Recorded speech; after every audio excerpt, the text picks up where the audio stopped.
Évangile de Jésus-Christ selon saint Matthieu. En ce temps-là, Jésus disait à ses disciples : « Quel est votre avis ? Si un homme possède 100 brebis et que l'une d'entre elles s'égare, ne va-t-il pas laisser les 99 autres dans la montagne pour partir à la recherche de la brebis égarée ? Et s'il arrive à la retrouver, amen, je vous le dis, il se réjouit pour elle plus que pour les 99 qui ne se sont pas égarés. Ainsi, votre Père qui est aux cieux ne veut pas qu'un seul de ses petits soit perdu. » Quel est votre avis ? Notre évangile de ce jour commence par s'adresser à nous. C'est à chacun de nous de répondre ce que nous aurions fait dans la même situation. Il arrive parfois que nous nous demandions, quand nous avons des choix à faire, ce que Jésus aurait fait à notre place. Mais là, le Seigneur nous retourne la question. Quel est votre avis ? Vous l'auriez quitté, le troupeau de 99 brebis, pour aller chercher la brebis égarée ? Cette fameuse parabole est surtout connue dans sa version lucanienne, qui est d'une part plus développée et d'autre part suivie des deux autres paraboles dites de la miséricorde. La drachme perdue est retrouvée et le fils perdu est retrouvé. Chez saint Matthieu, le chapitre 18 dans lequel se trouve notre texte, comporte tout de même un certain fil rouge de la question du péché. Il y est question tour à tour de scandale et de la fameuse meule que l'on met autour du cou avant de jeter le scandaleux dans la mer, de l'œil et de la main qui, s'ils sont occasion de chute, méritent d'être arrachés et jetés au loin, de la correction fraternelle, si ton frère a commis un péché contre toi.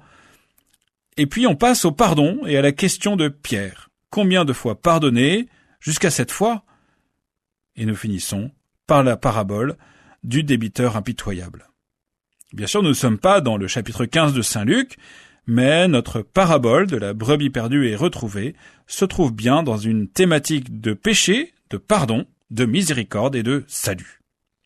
Plus courte que sa version lucanienne, cette parabole a le mérite de nous faire aller à l'essentiel et peut-être de nous faire entrer dans les sentiments mêmes de Dieu, ou mieux, comme le dit notre texte, dans les sentiments de notre Père qui est aux cieux.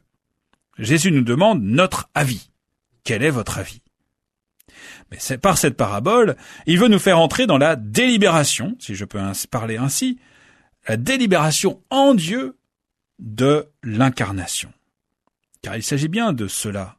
Nous sommes dans le temps de l'Avent, nous nous préparons à la naissance du Sauveur et chaque jour, la parole de Dieu est un enseignement sur le grand mystère que ce temps liturgique nous invite à contempler, celui de l'incarnation.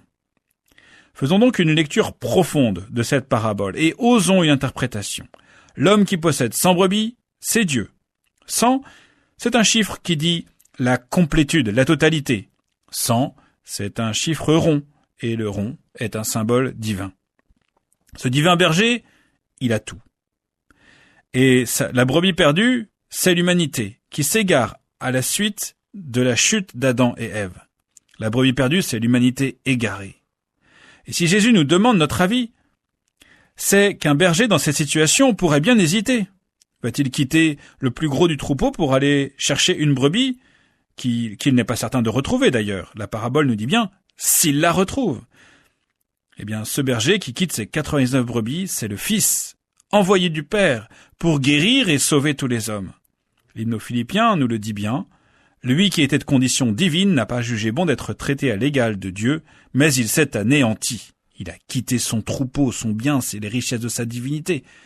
Il s'est anéanti en prenant la condition de serviteur.